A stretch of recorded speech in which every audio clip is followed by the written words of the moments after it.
Burn 16. Let's see if I got attacked.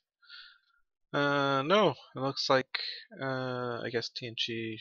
Oh, I didn't realize the path was unblocked to the throne, so he went that way. Might still be attacking me. Olm did attack me. He's probably attacking that farm. What do we got? Giant shame cube with a bunch of troops. Are these? Oh my god, you gotta be kidding me. Okay. This is E9, N9 Bless on Steel Warriors. That's really entertaining. We'll put it that way. These will get torn to pieces by crossbows. So yeah, so he moved him up there. This guy's over here. We're gonna go down this way.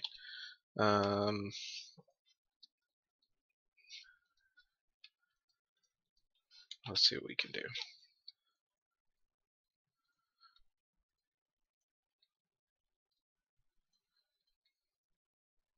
That will do. Just a little bit of distraction. If he goes that way, I really don't want to fight here. I want him to go this way, try and chase my guys, but I don't know where he's going. So I'm gonna go this way. And if he goes this way, then I'll go up here, or I'll go over here.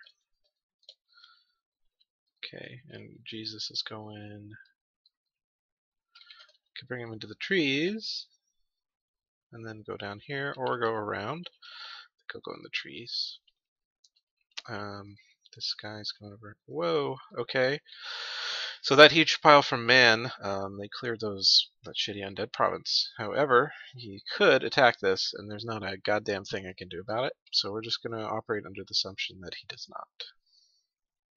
Because really, there's nothing else I can do. If he attacks me, there's no way, even if I move these back, that I can stop him. So I hope he doesn't.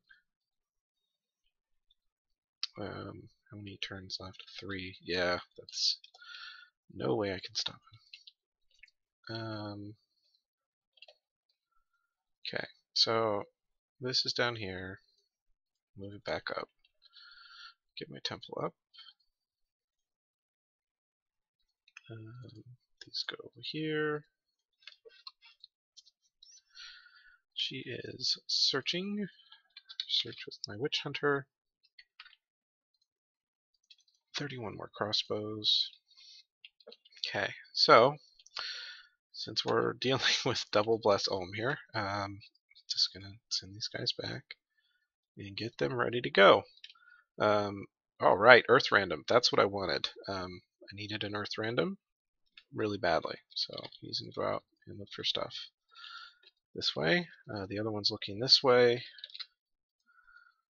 And ideally, I'll get another Earth Random at some point so I can send him as well.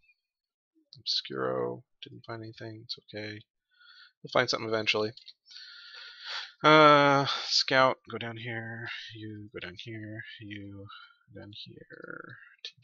Yeah, see, there's his cap. That's his whole empire, probably. Maybe this too. Wait, let's see.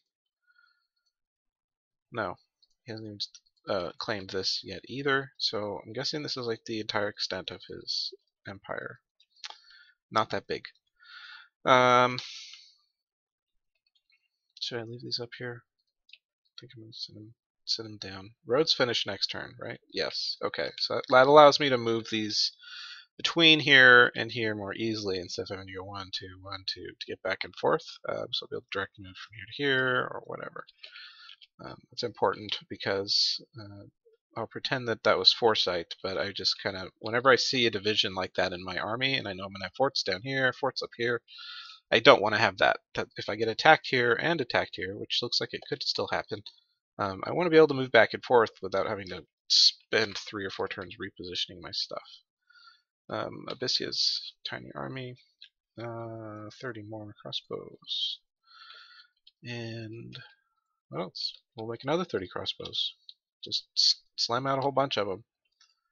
And Witch Hunter, more crossbows.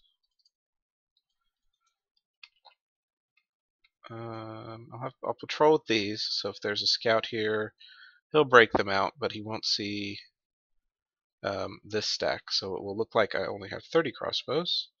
when in reality I will have 60 and then like 90 next turn. Plus these, what do we got here? Another 30, so like 120. The ideal situation, because unforted temples are generally really good targets. He attacks into here, or here, I don't care which one. He takes it. If he attacks here, he probably kills all these two, which is unfortunate, but I could actually win, which would be funny because of his positioning. If you notice, he just has one leader, and he's way back here, or maybe two. Two leaders? Two leaders. And a little ball of archers, and then he's got some slow infantry moving forward. Actually, we're going to try and do this. Attack rear, or attack archers. We'll do attack rear. Hope the squad doesn't get lost. If they do that, there's not much I can do. Okay, 1, 2, 3, 4, 5. What's your precision? 10? He'll hopefully bless most of them. I mean, it's not like the bless is going to save him anyway.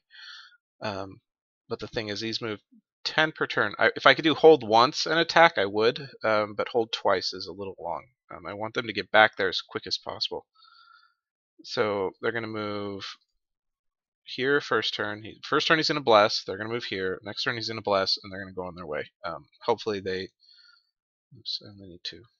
He's not going to be in range for the third one because blessing is 10 plus. Yeah, so he's H1, so it's only 10 range. So they'll be out of range on the third turn. And then if I'm lucky, they're going to crash right into. He's a little fucked up. They're going to crash right into his archers and rout them pretty much instantly, and then kill his prophet and his leader. At which point it will auto rout his army, and he might still actually win because auto routing troops it does reduce their combat stats, but they still have to get through your guys. So then they're gonna rout through my knights. So my knights would kill a bunch before probably dying themselves, but then they would immobilize the entire stack because he just lost all of his commanders. And then I would just move in my whole stack of crossbows and just kill them. So that will be funny if it works. It might. That's pretty much all I can do with money here. I could hire these. Actually, I'm going to. So I'm going to reduce the crossbow quantity down here. And we're going to hire 2 mercenaries. Or try to. I might get them both. No one else seems to be bidding mercenaries. How much are you? 108. Well, I want those crossbows, so we're going to reduce you down to an initiate, so I have more gold. And still can make the crossbows, and then we're going to go mercenaries 2 above minimum. There we go. If I win, I think this is like, okay, so that's 20 crossbowmen, 30 longbowmen. Oops, derp.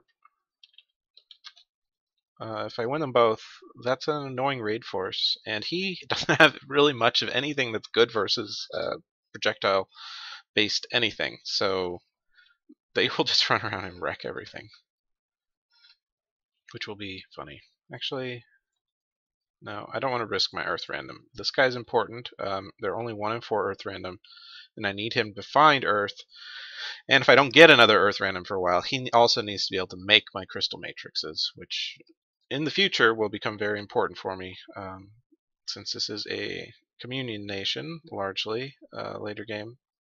You need to be able to turn 1 buff your communions with defensive spells, so they don't get wrecked by like Rain of Stone's trap that's Cloud Trapeze in, or something of that nature. You have to be able to defend yourself first turn, or cast an important thing like Storm first turn, so you don't die. Enchantment 3 next turn, and then I'll continue on to Enchantment 4.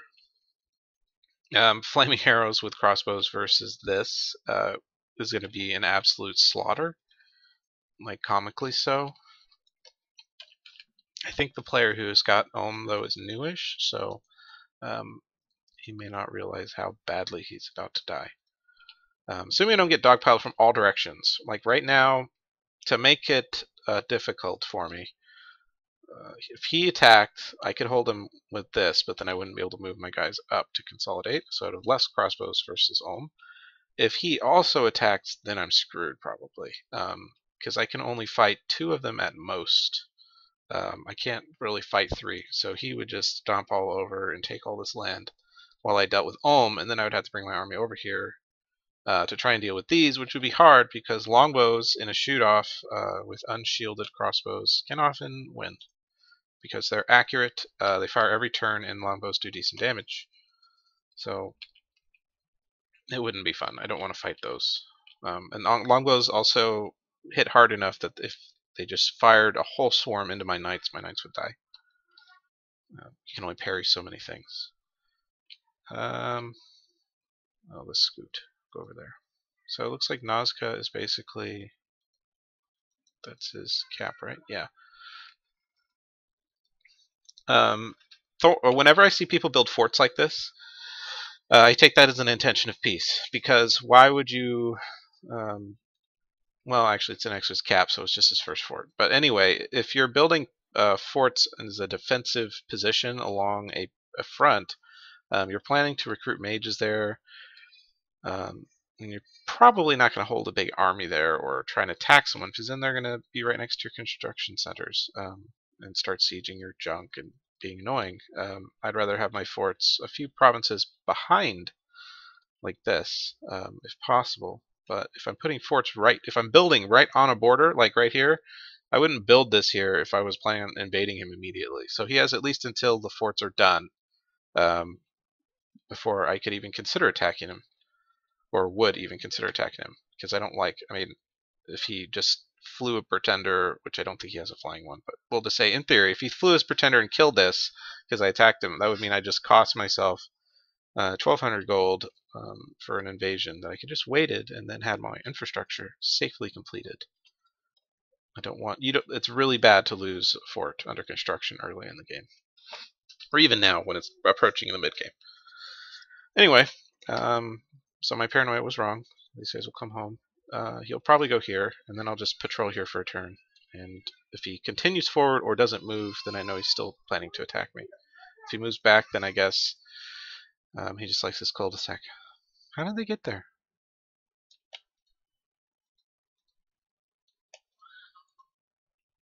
I have no idea. It was blocked. It's not... or maybe it's because I don't see scales, and my map won't properly reflect the connection. I don't know. But it must be heat here, because that's the only way that he can move this to this. Weird. I did not know that. Anyway, that is the turn.